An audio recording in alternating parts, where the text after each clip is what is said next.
name is Emma, and like many young adults, I turned to Tinder in search of companionship and connection. It was a swiping game that I thought I had mastered until I matched with someone who would turn my life upside down. His name was Alex, and his profile portrayed an intriguing blend of wit and mystery. He had a captivating smile and appeared to share similar interests with me. It wasn't long before we struck up a conversation, exchanging messages that were filled with laughter and excitement. As the days passed, Alex and I grew closer, discussing our passions, dreams, and even our fears. There was a unique chemistry between us, and I found myself looking forward to our conversations more and more. Yet, there was something about him that seemed enigmatic, like he was holding back a part of himself. One night, as we chatted about our favorite horror movies, he revealed an intriguing detail. He lived in an old, secluded farmhouse on the outskirts of town. The mention of the farmhouse sent a shiver down my spine, but I dismissed it as a mere coincidence.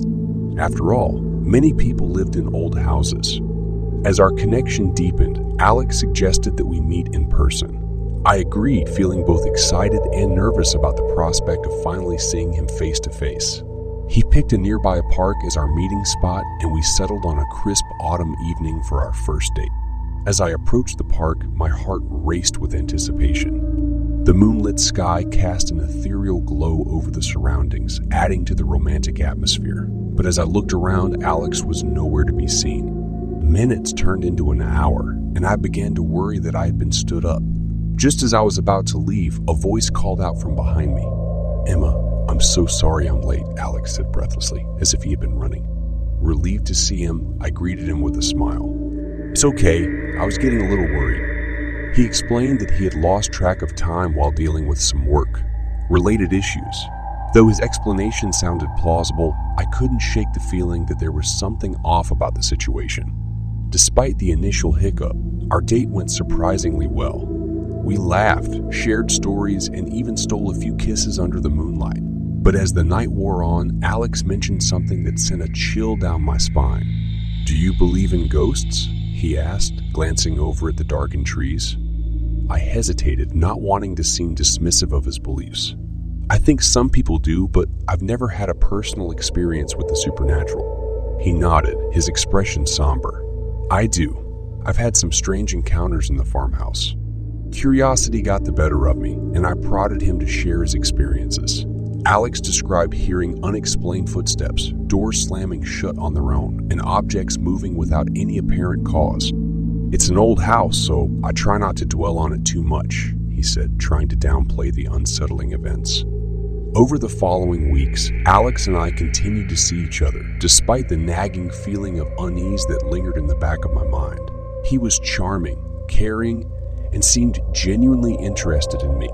But whenever I visited his farmhouse, I couldn't ignore the strange occurrences that he claimed were merely the result of an old house's quirks. One evening, as I was leaving his place after dinner, I noticed a photograph on a dusty shelf. It was an old black and white picture of a family, and among the smiling faces was one that looked eerily similar to Alex. When I asked about it, he quickly brushed it off, claiming it was just a distant relative. But as I delved deeper into the history of the farmhouse, I stumbled upon something chilling. The previous owners had experienced a series of tragic events, including the unexplained death of a family member and a mysterious fire that claimed part of the house. Convinced that there was more to the farmhouse than Alex was willing to share, I decided to confront him. When I asked about the history of the house in the photograph, he grew defensive and evasive, insisting that it was all in the past and irrelevant to our relationship. Frustrated and uneasy, I decided to take a break from seeing him. But it wasn't long before I started receiving unsettling messages from an unknown number. The texts were cryptic, filled with hints of secrets and veiled threats. My heart raced as I realized that someone was watching me, and the only connection to these messages was Alex. I confronted him, demanding an explanation, but he denied any involvement, claiming that he too had received creepy messages. Doubt gnawed at me, but I couldn't shake the feeling that Alex was hiding something sinister that he refused to reveal. I decided to trust my instincts and cut ties with him completely, blocking his number and removing him from all my social media. Months passed, and the messages eventually stopped. The lingering unease remained, but I was determined to move on from the enigmatic stranger who had entered my life. It wasn't until much later that I discovered the chilling truth. A local news article revealed that Alex had been involved in a series of break-ins and stalking incidents in the area. He had a history of obsession and manipulation, preying on unsuspecting women he met online. The realization sent shivers down my spine. I had narrowly escaped becoming another victim of his sinister games. The enigmatic stranger from Tinder had been a wolf in sheep's clothing, hiding his true intentions behind a charming facade. The experience left me wary of online dating and reminded me that not everything is as it seems.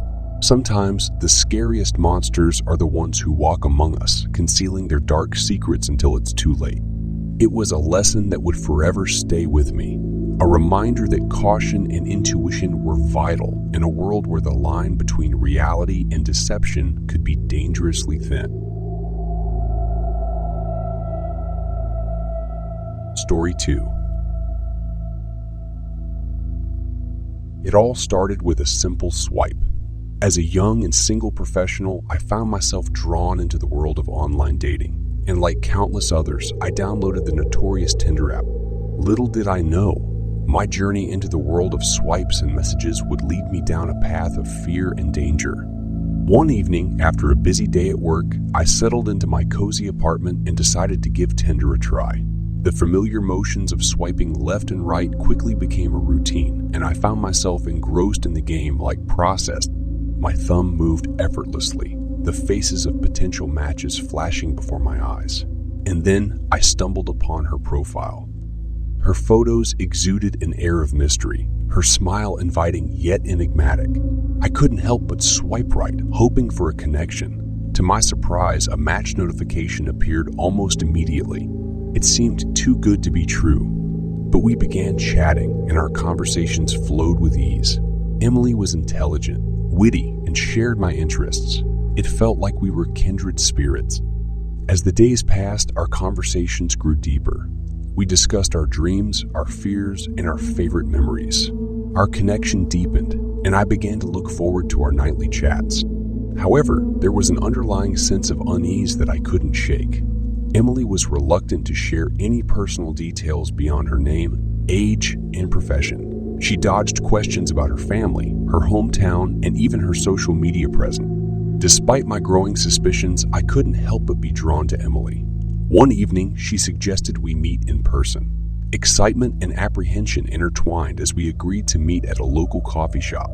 The day of the meetup arrived and my heart raced as I waited for her to arrive. Finally, she walked in just as captivating as her photos. We shared a warm embrace, and for a moment all doubts faded away.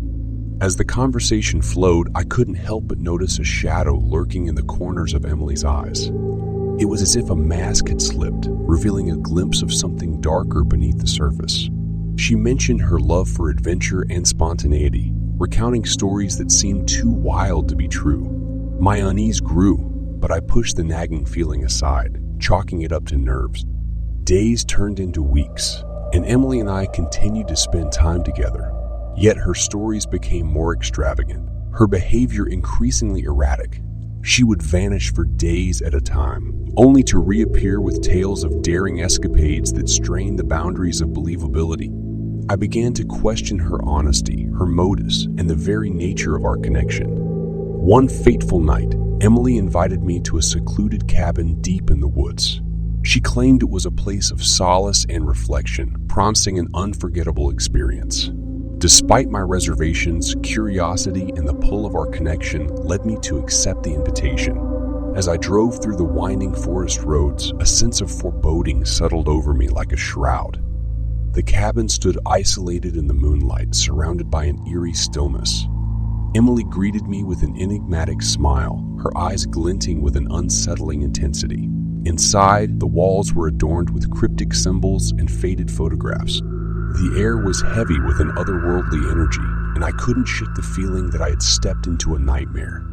As the night wore on, Emily's demeanor shifted, her laughter becoming manic and unsettling.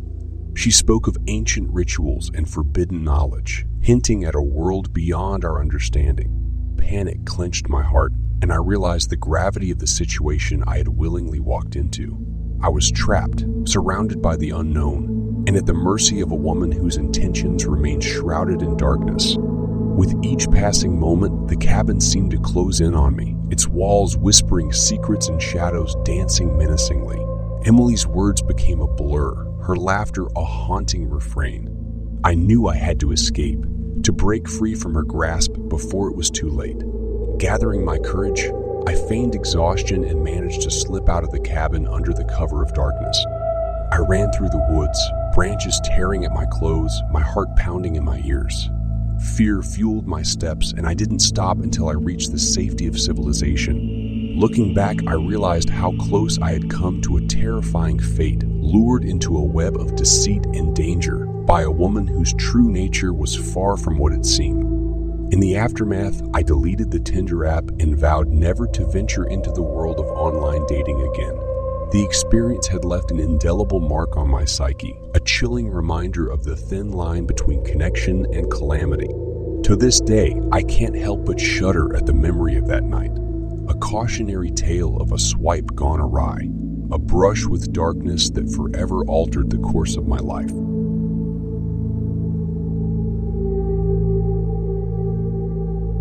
Story 3. My name is Sarah, and like many young adults, I embraced the world of online dating to find love. Tinder seemed like the perfect platform to meet new people, and it didn't take long before I matched with someone who seemed like my perfect match, John. From the start, John appeared charming and attentive.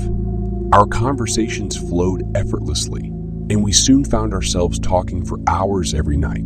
He was a photographer with a passion for travel, and his pictures showcased a life of adventure and excitement.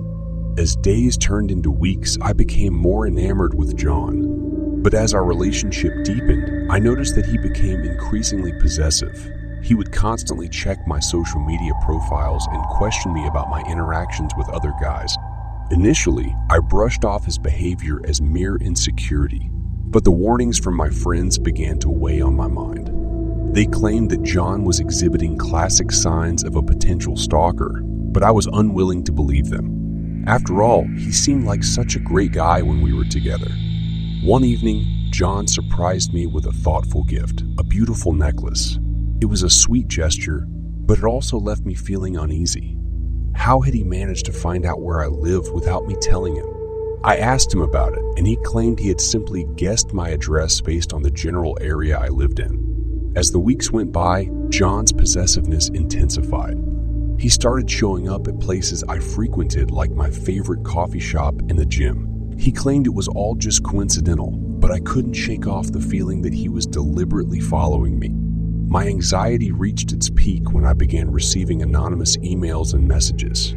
They were filled with intimate details about my daily routine, where I worked, what time I went to the gym, and even what I wore that day. I felt like I was being watched, and it terrified me. I confided in my best friend Emily about the situation, and she urged me to report John to the authorities. But a part of me was still hesitant. I couldn't believe that someone I had grown so close to could be capable of such invasive behavior. One night, as I was scrolling through social media, I noticed a new account had followed me. The username was a random string of numbers and letters, and the profile picture was blank. It had to be the stalker. Fear and anger coursed through me, and I decided it was time to confront John about what was happening. When I questioned him, he acted surprised and hurt that I would accuse him of such actions. He claimed to be just as puzzled about the mysterious account as I was. Doubt clouded my judgment, and I found myself torn between trusting my gut and wanting to believe the person I'd grown so close to. But deep down, I knew that I couldn't ignore the mounting evidence any longer. I finally decided to involve the police, providing them with all the information I had about the stalking incidents. They took my concerns seriously and promised to investigate. They also advised me to cut off all contact with John to protect myself. Breaking things off with him was one of the most difficult decisions I had ever made, but it was necessary for my safety. The messages and emails eventually stopped, and the mysterious account disappeared. I began to feel a sense of relief, but the experience had left me scarred. Months passed, and I gradually started to rebuild my life. I took self-defense classes and installed security cameras in my home. I was determined not to let fear rule my life, but the trauma of the stalking lingered. One day, I received a call from the police. They had found evidence linking John to the stalking incidents. He had used various tactics to obtain information about me, including hacking into my social media accounts and even installing a tracking app on my phone. Knowing that the man I had once trusted had been responsible for my torment was a painful revelation. John was arrested and charged, and he eventually pleaded guilty to stalking and invasion of privacy. The ordeal changed my perspective on online dating. It taught me the importance of being vigilant and cautious when getting to know someone new. No matter how charming or seemingly perfect a person may appear, their actions can reveal a very different side. Though the scars from the stalking may never fully heal, I am now more committed than ever to protecting myself and encouraging others to be aware of the potential dangers that exist in the digital world.